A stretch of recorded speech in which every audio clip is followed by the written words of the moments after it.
जे गणेश नाईकांना जमलं नाही ते मंदा म्हात्रे यांनी करून दाखवलंय. बेलापूर मतदारसंघात आमदारकीची पहिल्यांदा हॅट्रिक मारणाऱ्या आमदार मंदा म्हात्रे यांनी आज अप्रत्यक्ष गणेश नाईकांच्या विरोधात मोठं वक्तव्य केलंय. 2014 साली मी गणेश नाईक यांचा पराभव केला होता. आता मुलाचा पराभव केलाय. पुढे नातू आला तरी चालेल. आमदार मीच असणार.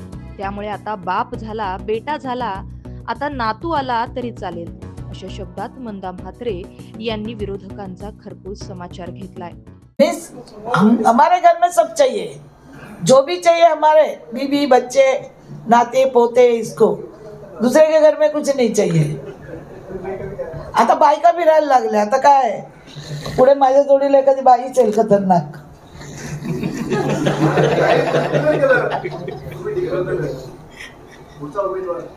कोण?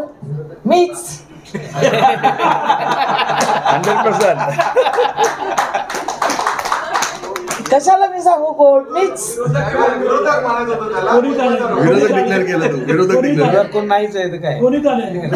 आम्हाला कोणी चालेल. मग बाप झाला, बेटा झाला, आता नातू आला तरी चालेल. No problem. महाराष्ट्र न्यूज 24 साठी अनिश बाबर, नवी मुंबई.